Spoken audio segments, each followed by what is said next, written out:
퍼지는 하나님의 빛이 영화롭도다. 주의 그 사랑 한량없도다.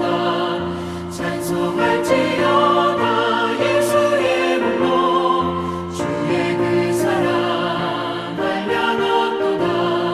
찬송할지어다 예수의 복로.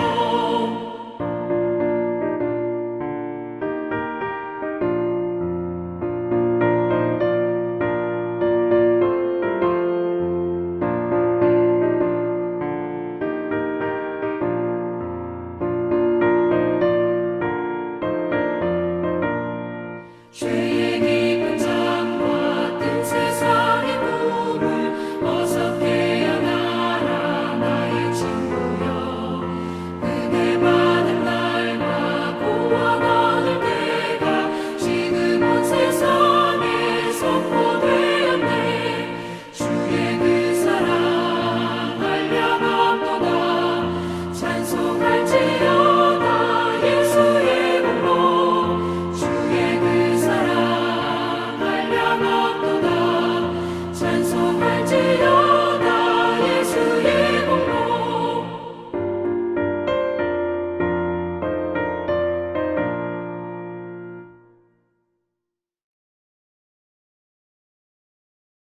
오늘 우리에게 주신 말씀 에베소서 3장 18절로 19절의 말씀. 능히 모든 성도와 함께 지식에 넘치는 그리스도의 사랑을 알고 그 너비와 길이와 높이와 깊이가 어떠함을 깨달아 하나님의 모든 충만하신 것으로 너에게 충만하게 하시기를 구하노라. 아멘. 바울은 모든 성도들에게 그리스도의 사랑을, 그 너비와 길이와 높이와 깊이가 어떠함을 제대로 깨닫게 되기를 권면합니다. 사랑의 넓이는 대상의 범위에 대한 것입니다. 사랑의 길이는 시간의 지속성에 대한 것입니다. 사랑의 높이는 목적의 고상함에 대한 것입니다. 사랑의 깊이는 용납의 심도에 관한 것입니다. 그런데 예수 그리스도의 십자가 사랑은 이 모든 척도에서 우리의 개념을 완전히 초월합니다. 그분의 사랑의 범위는 심히 넓습니다. 그러나 범위가 넓다고 얕아지는 것이 아닙니다. 그분의 사랑의 기간은 심히 깁니다. 그러나 갈수록 더 진해집니다. 그분의 사랑의 목적은 심히 높습니다. 그분은 피조물인 우리를 부리려는 것이 아니라 당신의 온전한 자녀로 만드시기 위해 사랑하십니다. 그분의 사랑은 용납은 심히 깊습니다. 하나님에게는 어느 선을 넘으면 폭발하는 범위가 없습니다. 그분은 우리가 연약하면 할수록 더 사랑하십니다. 그런데 우리는 이 사랑을 알지 못하고 있습니다. 그리고 더 큰 문제는 이 사랑을 안다고 착각한다는 것입니다. 특별히 하나님의 사랑을 타인에게 적용시킬 때는 자기에게 적용시킬 때보다 더 인간적으로 격화시켜 적용합니다. 우리는 이웃의 죄와 연약함을 볼 때 하나님의 도우심을 구하기보다 하나님의 심판을 먼저 구하고 있습니다. 솔직히 우리는 죄인들의 필요를 위해 기도하는 것을 꺼려합니다. 만약 기도가 응답되면 자신들이 잘못된 행동을 옳다고 생각할까 봐서, 계속 그렇게 더 살까 봐서, 축복이 임하기보다는 심판이 임하는 것이 더 낫다고 생각하기 때문에 요나처럼 선포하게 됩니다. 우리는 죄인의 필요를 동정하고 간구하기보다는 이들의 잘못을 일일이 지적하는 기도를 해야 한다고 생각합니다. 그래서 우리는 하나님이 죄인들을 얼마나 많이 사랑하고 긍휼히 여기시는지를 말하기 전에 먼저 죄를 얼마나 미워하시고 죄의 대가가 얼마나 큰지를 강조하고 싶어 합니다. 우리는 불신자들이 신자가 되기 전까지는 사업이 망하여 실패를 통해 그리스도에게 나오게 되길 바라며 은근히 실패를 반깁니다. 진작 깨달았어야지, 한 방 맞았으니 돌아오겠구나 라고 속으로 생각합니다. 하지만 사랑이 없이 진리를 선포하는 것은 악취가 나는 입으로 입맞춤하려는 것과 같습니다. 마음에 미움을 가득 품고 불신과 죄의 결과가 지옥이라고 말하는 것은 복음 전도가 아니라 테러입니다. 그러나 우리 하나님은 돼지의 배설물을 뒤집어 쓴 아들이 왔을 때 씻고 나서 오라고 하시지 않고 씻기 전에 보듬어 주셨다는 사실을 기억하시기 바랍니다. 아멘. 첫 번째 질문입니다. 그리스도의 사랑의 너비와 길이와 높이와 깊이는 각각 무엇을 의미하는 것입니까? 오늘의 본문 말씀에서 우리가 주목해야 할 핵심적인 낱말은 그리스도의 사랑입니다. 오늘의 본문 말씀에 따르면 그리스도의 사랑에 대하여 아는 것은 하나님의 모든 충만하신 것으로 충만하게 하는 결과로 이어집니다.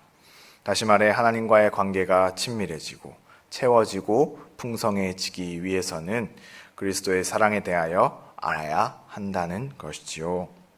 또한 그리스도의 사랑을 알아감으로써 우리는 하나님의 모든 충만한 것들로부터 공급을 받고 그 사랑을 널리 전파할 수가 있습니다. 그렇다면 그리스도의 사랑이란 어떠한 것일까요? 오늘의 본문 말씀에 나오는 표현은 이 사랑의 여러 가지 면모를 보여주고 있습니다. 그리스도의 사랑의 너비와 길이와 높이와 깊이가 있다는 말이 바로 그것입니다. 먼저 사랑의 너비가 뜻하는 것은 사랑의 대상입니다. 교제의 내용에서도 이를 확인할 수가 있었습니다. 우리가 사랑하는 사람들을 생각해 봅시다. 가족과 친지 그리고 주변의 가까운 인연들을 떠올릴 수가 있을 것입니다. 일반적인 사람들이라면 이처럼 사랑의 범위가 정해져 있습니다. 그래서 아무 관련이 없는 사람을 위해서 또 사랑하기 어려운 원수와 같은 이를 위해서 사랑을 베푸는 사람들은 일반적인 사람들보다 그 사랑의 너비가 더 넓다고 할 수 있습니다. 그런데 예수님께서는 세상의 모든 사람들을 위하여 세상의 모든 피조물들을 위하여 그 사랑을 베푸셨습니다. 요한복음 3장 16절은 이렇게 말씀하고 있습니다. 하나님이 세상을 이처럼 사랑하사 독생자를 주셨으니 이는 그를 믿는 자마다 멸망하지 않고 영생을 얻게 하려 하심이라. 이 말씀에서와 같이 하나님께서 예수 그리스도를 통해 보여주신 사랑은 모든 세상을 그 대상으로 하고 있습니다. 말 그대로 그리스도의 사랑은 세상 모든 이들을 품는 사랑입니다. 온 세상을 품는 일은 일반적인 사람에게는 불가능한 일입니다. 하지만 그 불가능한 일을 예수님께서는 감당하셨습니다. 온 세상을 위해 자기의 목숨을 내어 주신 것입니다. 이와 같은 예수님의 역사를 보면서 행하신 일들을 보면서 우리는 오늘의 본문 말씀에서 이야기하는 그리스도의 사랑의 너비에 대해서 짐작할 수가 있습니다. 그리스도의 사랑은 온 세상을 품는 초월적인 사랑인 것입니다. 다음으로 사랑의 길이가 뜻하는 것은 사랑의 시간입니다. 사랑에는 안타깝지만 유효기간이 있습니다. 먼저 감정으로서의 사랑이 그렇습니다. 감정으로서의 사랑은 불같이 일어났다가 일정 시간이 지난 후에는 사그라듭니다. 소위 말하는 사랑의 불꽃은 감정을 불살라 타오르기 때문입니다. 하지만 감정은 무한한 것이 아닙니다. 그렇기에 감정이라는 연료를 태워 일어나는 사랑의 불꽃은 감정의 소모와 함께 그 시간이 다하고 마는 것입니다. 둘째로 사랑에는 알므로서의 사랑이 있습니다. 사랑에 있어서는 알미 필수적입니다. 알지 못하는 대상을 사랑할 수가 없기 때문입니다. 그래서 사랑을 한다는 것은 그 대상을 알아가는 과정이기도 합니다. 그런데 문제는 사람을 사랑할 때 사람은 계속해서 변화하기 때문에 이러한 사람을 사랑하기 위해서는 계속해서 변화하는 그 사람을 지속적으로 알아가야 한다는 점입니다. 사랑하는 사람이라 할지라도 이러한 변화를 알지 못하게 되면 그 사랑의 시간이 끝나게 되는 것이지요. 학창시절 둘도 없이 친했던 친구, 한때 가까이 지냈던 인연들, 그때는 사랑했지만 지금은 멀어져 있는 것은, 그래서 가슴 속에만 남아있는 것은 이처럼 계속해서 그들과 알아가는 것에 한계가 있기 때문입니다. 그러나 그리스도의 사랑에는 유효기간이 없습니다. 골로새서 1장 15절 말씀은 이렇게 말씀합니다. 그는 보이지 아니하는 하나님의 형상이시요 모든 피조물보다 먼저 나신 이시니. 그리스도께서는 모든 피조물보다 먼저 나셔서 온 세상을 품으셨고 영원한 나라에 이르기까지 우리를 사랑하시기 때문입니다. 그리스도의 사랑은 영원히 이어지는 초월적인 사랑인 것입니다. 이어서 우리가 알아볼 것은 사랑의 높이입니다. 사랑의 높이가 뜻하는 것은 그 사랑이 향하는 목적의 높이입니다. 사랑에는 여러 가지 목적이 있습니다. 사소하게는 음식에 대한 사랑, 물건에 대한 사랑부터 사람에 대한 사랑, 그리고 공동체와 나라를 위한 사랑에 이르기까지 그 사랑이 이르는 향하는 목적은 다양합니다. 그리고 이러한 목적은 더 많은 사람을 위한 것일수록, 더 얻기 어려운 가치를 지키기 위한 것일수록 그 높이가 높다 할 수 있습니다. 같은 사랑이지만 음식에 대한 사랑보다 나라를 위한 사랑이 숭고하게 여겨지는 것은 이처럼 그 사랑이 향하는 목적의 높이가 다르기 때문입니다. 이러한 관점에서 그리스도의 사랑은 가장 숭고한 사랑입니다. 앞서 살펴본 요한복음 3장 16절의 말씀처럼 그리스도의 사랑은 온 세상을 품는 사랑이기 때문입니다.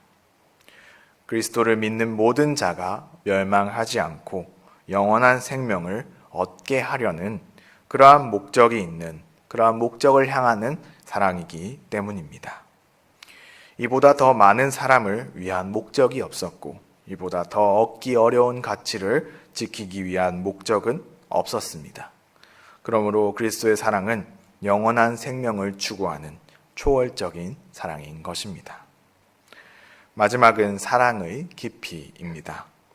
사랑의 깊이는 그 사랑이 받아들일 수 있는 수용의 정도, 용납의 정도를 의미합니다. 즉, 사람이 받아들일 수 있는 정도에 따라서 사랑의 깊이가 달라진다 할 수 있겠습니다. 그런데 안타깝게도 사람이 받아들일 수 있는 정도에는 한계가 있습니다. 그리고 그 정도를 넘어선 것에 대해서는 사랑도 그 깊이의 한계에 다다르게 됩니다. 그러나 그리스도의 사랑은 그 깊이에 한계가 없는 사랑입니다. 그리스도의 사랑의 깊이는 예수님께서 우리의 모든 죄악을 수용하고 용납하고 감내하셨다는 것을 통해서 알 수가 있습니다. 한 사람의 추태는 주변을 힘들게 하고 한 민족의 악함은 세계의 전쟁을 일으키기도 했습니다. 하지만 예수님께서는 온 세상을 품으시면서 그 무한하신 사랑의 깊이를 보여주셨습니다. 인간의 죄악과 그로 인한 상처들을 고치고 회복시키는 것이 바로 그리스도의 사랑인 것입니다. 그 모든 아픔들, 고통들, 더러운 것들을 품고 이겨내는 것이 바로 예수님의 사랑인 것이죠. 그렇기에 그리스도의 사랑은 어떠한 상황도 극복하는 초월적인 사랑입니다. 이처럼 오늘의 본문 말씀이 말하는 그리스도의 사랑의 너비와 길이와 높이와 깊이를 기억하면서 우리의 삶 속에서 그 사랑을 누리고 전하며 또 본받는 모든 성도님들 되시기를 소망합니다. 두 번째 질문입니다. 그리스도의 사랑을 제대로 알지 못하고 진리를 선포하는 것은 어떤 위험성이 있습니까? 앞서 살펴본 것과 같은 그리스도의 사랑을 아는 것은 진리, 곧 복음의 참된 이치를 선포하는 데 있어서 매우 중요합니다. 그것은 진리가 가진 힘이 매우 크기 때문입니다. 히브리서 4장 12절 말씀은 이렇게 말씀하고 있습니다. 하나님의 말씀은 살아있고 활력이 있어 좌우에 날선 어떤 검보다도 예리하여 혼과 영과 및 관절과 골수를 찔러 쪼개기까지 하며 또 마음의 생각과 뜻을 판단하나니. 이 말씀처럼 하나님의 말씀, 곧 진리는 살아있고 활력이 있어 예리한 검처럼 우리의 영과 혼과 관절과 육체, 골수를 찔러 쪼개고 우리의 마음과 생각, 그 안에 담긴 모든 뜻을 판단합니다. 이처럼 진리는 그것이 제대로 선포되었을 경우에 여지없이 그 위력을 발휘하는 것입니다. 문제는 이 진리를 선포하는 동기와 마음입니다. 같은 칼이라도 의사가 들면 사람을 살리는 도구가 되고 강도가 들면 사람을 죽이는 도구가 됩니다. 진리도 마찬가지입니다. 하나님의 말씀을 선포하는 것은 그 동기가 사랑에서 비롯되어야 생명을 구하고 영원으로 이끌 수 있는 것입니다. 거짓과 교만, 그리고 나의 욕망이 그 동기가 되면 오히려 혼과 영과 및 관절과 골수를 찔러 쪼갤지라도 그 찔러 쪼갠 것으로서 상처를 입히고 생명을 죽이고 낙심시키는 결과를 낳게 됩니다.